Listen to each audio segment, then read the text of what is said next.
ਜਗ੍ਹਾ ਹੈ ਇਹ ਜਿਹੜੀ ਜਗ੍ਹਾ ਹੈ ਮਜ਼ਦੂਰਾਂ ਦੇ ਕੁਆਟਰ ਨੇ ਬੇਸਿਕਲੀ ਇਹਨਾਂ ਦੇ ਉੱਤੋਂ ਅਸੀਂ ਇਹਨਾਂ ਦੇ ਕੰਸਟਰਕਸ਼ਨ ਦਾ ਸਟਾਈਲ ਜਿਹੜਾ ਹੈ ਉਹਨੂੰ ਵੇਖ ਸਕਦੇ ਹਾਂ। ਮਿਸਾਲ ਦੇ ਤੌਰ ਤੇ ਅਗਰ ਅਸੀਂ ਇਹਨੂੰ ਗੌਰਨਰ ਵੇਖੀਏ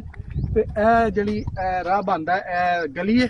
ਔਰ ਇਹ ਜਿਹੜਾ ਸਾਹਮਣੇ ਅਗਰ ਤੁਸੀਂ ਇਸ ਸਾਈਡ ਤੋਂ ਆ ਕੇ ਵਿਖਾਓ ਤੇ ਇਹ ਦਰਵਾਜ਼ਾ ਯਾਨੀ ਇਹ ਦਰਵਾਜ਼ੇ ਨਹੀਂ ਸੀ ਲਾਉਂਦੇ ਉਹਨੂੰ ਜਿਓਮੈਟ੍ਰੀਕਲੀ ਇਸ ਤਰ੍ਹਾਂ ਰੱਖਦੇ ਸਨ ਯਾਨੀ ਇੱਥੇ ਤੱਕ ਇਹ ਦਰਵਾਜ਼ਾ ਸੀ ਔਰ ਇਸ ਤੋਂ ਬਾਅਦ ਐਂਟਰੈਂਸ ਹੈ ਯਾਨੀ ਅਗਰ ਕੋਈ ਵੀ ਗਲੀ ਥਾਣੀ ਗੁਜ਼ਰੇਗਾ ਤੇ ਪ੍ਰਾਈਵੇਸੀ ਉਹਨਾਂ ਦੀ ਜਿਹੜੀ ਹੈ ਉਹ ਰਹੇਗੀ और उन्होंने कोई प्रॉब्लम नहीं है ये क्योंकि ओल्ड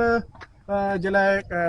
स्टाइल है कि दरवाजे नहीं सन और उन्होंने जोमैट्रिकली और इन्हों का स्टाइल ये कि पहले एक कमरा और वो तो बाद पीछे दो कमरे या एक कमरा यानी कमरे के विच उस कमरे का दरवाजा रखते थे। इस तरह दूसरी साइड पर भी है और बिल्कुल अगर तुम जूम करके विखा सको तो सामने जली तांबा पिघलाने वाली भट्ठी है जिहदे तांबा या मैटल जले पिघलाते सन वो सेव कर ली गई है उस तरह ही महफूज है। बाकी सारे जिले ने ना ये सर्वेंट को अपना लेबर दे रहन की जगह है या लोग जिले इतने काम करते सन उन्होंने रहन की जगह है।